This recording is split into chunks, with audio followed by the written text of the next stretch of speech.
Today on the Daily Scoop podcast from the Scoop News Group, Salt Typhoon has been largely contained in telecom networks according to the FBI's new top cyber official. And the Pentagon's AI office eliminates its CTO directorate in pursuit of efficiencies.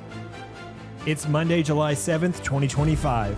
Welcome to the Daily Scoop podcast, where you'll hear the latest news and trends facing government leaders.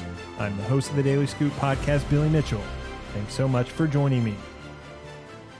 Let's dive into the day's top headlines.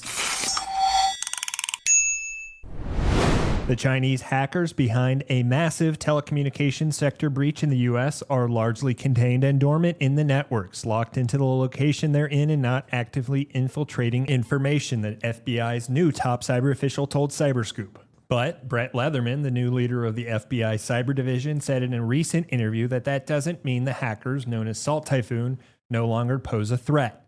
While there's been some debate about whether Salt Typhoon should be getting more attention than fellow Chinese hackers Volt Typhoon, whom federal officials have said are pre-positioned in U.S. critical infrastructure poised for destructive action in the event of a conflict with the United States, Leatherman said the groups aren't as different as some think.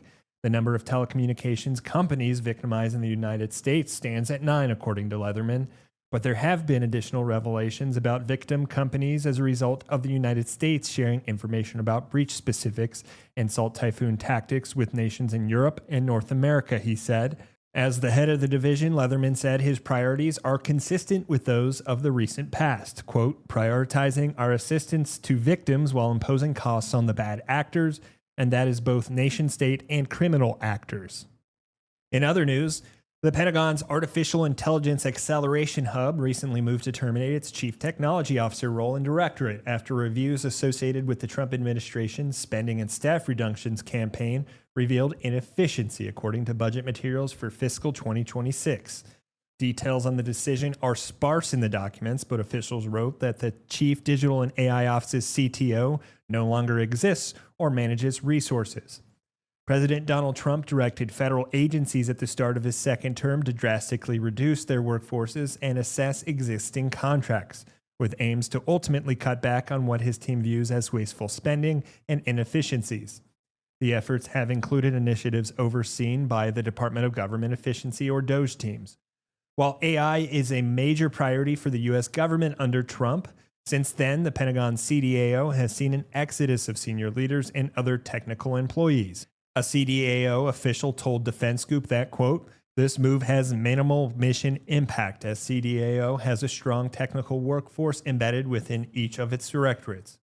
Budget materials show that the directorate was allocated more than $340 million in fiscal 2024. The CDAO official declined to share more information regarding how the CTO's employees, responsibilities, and investments were dispersed following the elimination. Shortly after standing up the CDAO in June 2022, Defense Department leadership hired nearly a dozen senior leaders to serve in its top positions, including Bill Stralene as inaugural CTO. Stralene had previously served as a longtime leader at MIT's Lincoln Laboratory and is now back at the lab working as a member of its principal staff. For more news at the intersection of the federal government and technology, make sure to visit fedscoop.com. Thanks so much for tuning in to another episode of the Daily Scoop podcast, available on all podcast platforms. If you've already rated the podcast on your platform of choice, thanks so much. High ratings and good reviews of the show help more people to find it. The Daily Scoop podcast is a production of the Scoop News Group in Washington, D.C. Adam Butler and Carlin Fisher help put the show together, and the entire Scoop News Group team contributes. We'll be back tomorrow with more top headlines. Until then, I'm your host, as always, Billy Mitchell. Thanks so much for listening.